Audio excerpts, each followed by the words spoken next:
yang mendasari peristiwa Isra wal Mi'raj itu diantaranya Rasulullah sedih sebab ditinggal seda, ditinggal wafat oleh dua orang yang peranannya sangat besar dalam perjuangan Rasulullah.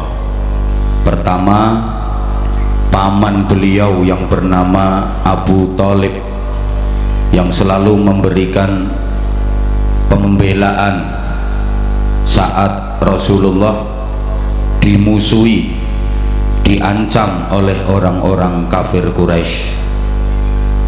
Paman beliau yang bernama Abu Thalib wafat. Kedua, ditinggal wafat oleh istrinda tercinta Sayyidah Khadijah yang mencurahkan waktu, tenaga, pikiran, harta, benda, jiwa, raga sepenuhnya demi perjuangan sang suami tercinta. Rasulullah prihatin dan sedih ditinggal wafat oleh dua orang hebat itu. Kok Rasulullah sedih? Ya, karena Rasulullah adalah juga manusia. Ya pernah gembira, ya pernah sedih, ya sehat, ya pernah sakit. Rasulullah ya nikah, Rasulullah ya kerja, maka Rasulullah ya sedih. Manusia kok, kan manusia itu bahasa Arabnya ada 4, masing-masing konotasinya berbeda. Pertama disebut al-insan, bareng itu artinya manusia dengan segala totalitas kemanusiaannya, umum disebut insan. Kedua al-bashar, bareng manusia dari segi kurikulum desainnya, manusia dari bentuk fisiknya. Basyarun artinya kulit luar. Ketiga disebut annas, bareng manusia dari segi karakteristiknya, akhlaknya, kelakuannya. Yang keempat disebut Bani Adam. Rasulullah sedih itu oleh Allah nggak disuruh jalan-jalan ke tempat wisata, nggak disuruh ke pantai, nggak disuruh ke gunung, enggak, tapi di Isra Mi'raj kan sowan menghadap Gusti Allah. Ini artinya kita kalau ada masalah, kalau ada problem, semuanya serahkan kepada Allah, pasrahkan kepada Allah. Karena apapun kalau diserahkan kepada Allah pasti beres. Apapun masalah kita, kalau kita serahkan kepada Allah pasti dapat jalan keluar yang terbaik. Siapapun kita, kalau berserah kepada Allah, mengandalkan Allah, bersandar kepada Allah, pasti kuat. Bersandar kepada selain Allah, suatu saat pasti akan terjatuh. Karena selain Allah bisa hilang, selain Allah akan binasa, tapi Allah selalu ada dan Allah maha segalanya. Tapi kalau saya bersandar kepada Allah, kuat selamanya, nyaman selamanya, karena Allah selalu ada, Allah nggak pernah hilang. Betul? Ada orang bersandar kepada harta, mengandalkan duit, membanggakan kekayaan. Ya, selama duitnya masih banyak, selama harta kekayaannya masih ada, dia bisa bergaya. Mungkin dia bisa menyombongkan diri, dia bisa berlagak, karena sandarannya yang berupa duit, harta kekayaan masih ada. tapi begitu duitnya habis, harta kekayaannya habis, pasti dia akan terjatuh geblak. Maka jangan pernah mengandalkan harta, jangan pernah menyombongkan duit kekayaan, karena berapapun duit, berapapun harta kekayaan bisa hilang. Iya yang seks sugih bisa gaya, bisa sugih, begitu kekayaannya habis,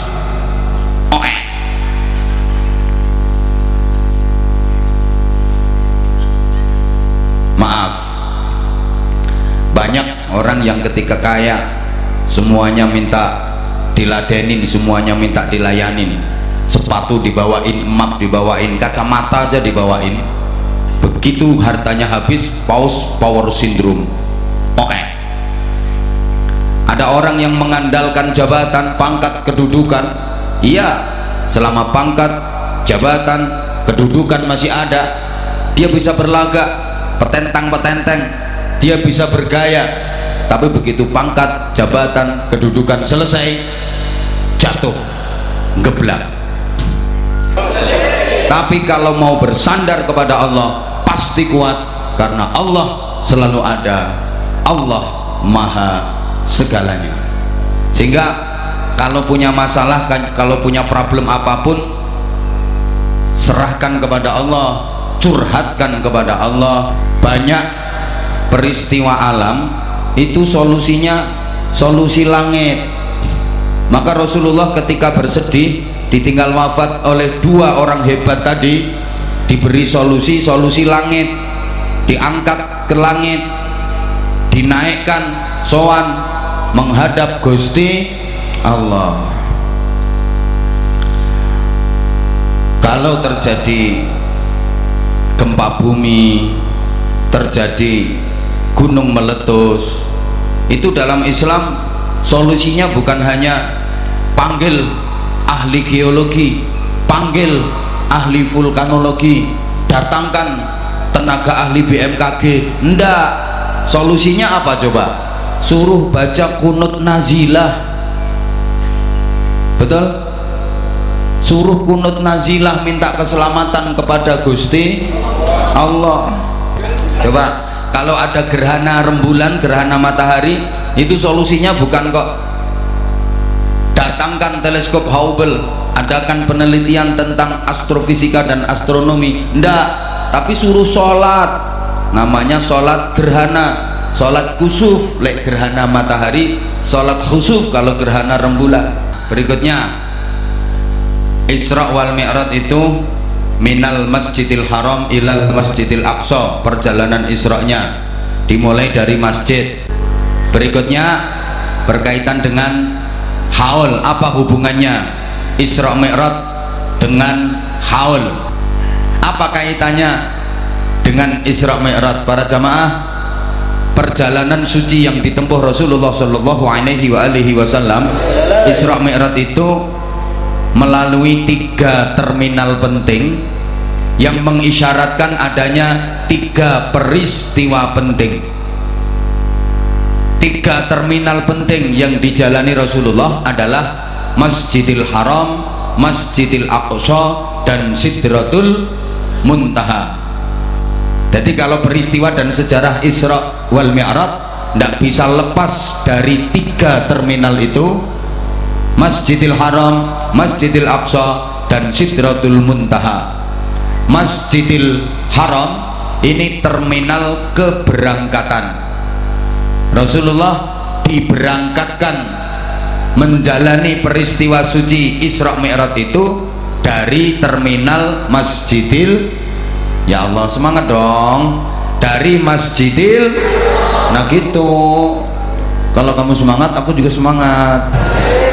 Tapi kalau kamu loyo, aku juga ikut-ikutan loyo. Aku kan tergantung kamu sayang. Katanya sayang sama aku. Kok nggak semangat gitu sih? Ibu mohon maaf, mulai konsentrasi karena aku ngerasa ada sesuatu. Ada yang dari tadi itu bukannya dengerin kata-kata aku, tapi terpesona memandang wajah aku. Ada pokoknya orangnya pakai jilbab warna coklat. Dari tadi tuh mandangnya ke aku gimana gitu, aku sampai salting dibuatnya.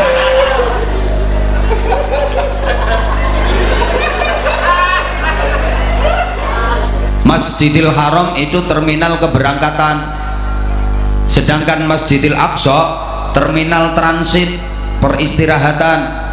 Sidratul Muntaha adalah terminal tujuan.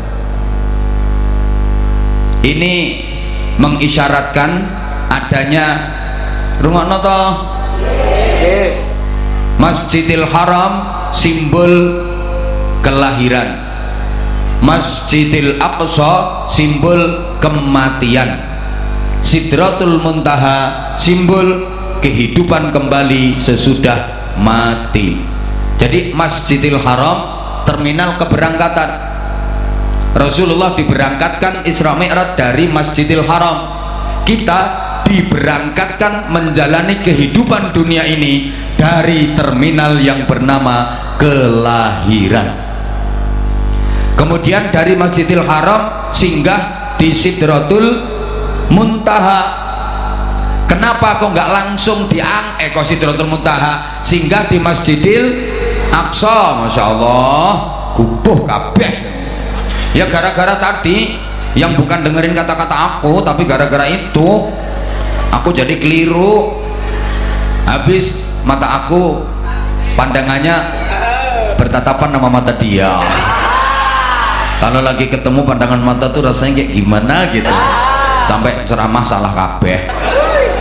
Dari Masjidil Haram singgah di Masjidil Aqsa. Kenapa kok nggak langsung naik ke Sidratul Muntaha? Toh tujuannya juga akan ke sana.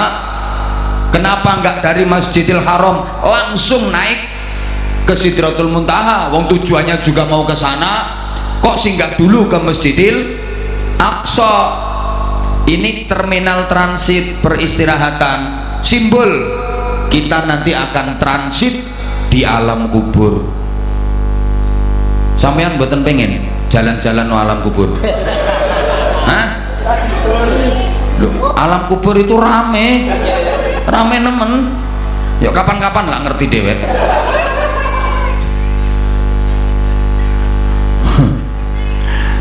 Makanya kita nggak langsung ke akhirat, ndak, tapi transit dulu di alam kubur, nunggu proses kiamat. Kapan? Ya kalau trompetnya malaikat Israfil udah ditiup, itu tanda kiamat. Jawabi maneh, wes rampung jawabi mango, jawabi maneh kono adzan ping 22 ora sida ceramah. Yang penting ngojok ngremehke, atine seneng nek krungu adzan, nggih.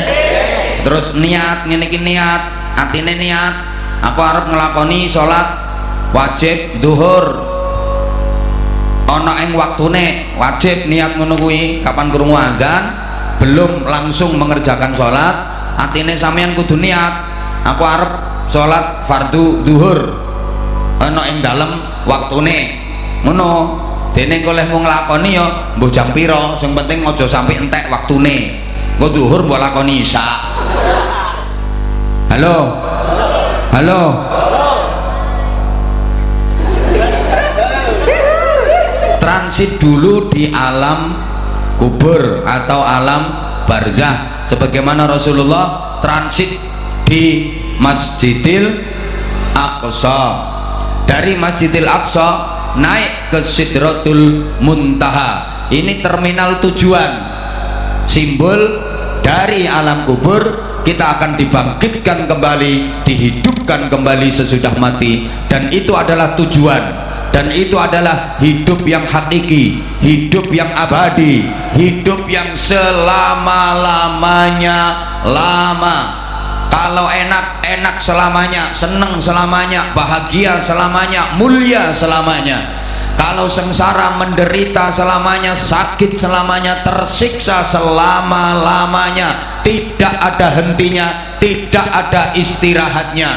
Karena di akhirat nanti udah nggak ada tidur, nggak ada ngantuk, Makanya saiki mumpung saya nang dunya sing kudu ngantuk so neng akhirat gak ono ngantuk, gak ada tidur.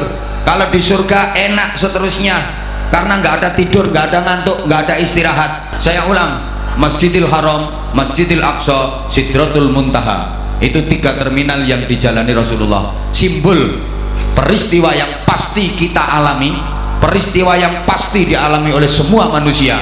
Apa? Kelahiran, kematian, dan kebangkitan kembali sesudah mati. Tak baleni harus dibolan-baleni, ngomongi wong sing ora patek cerdas. Sampeyan yang cerdas wis dadi menteri. Nyatane bapak-bapak yang meng TNI AD, Tani Angkatan Doran. Halo.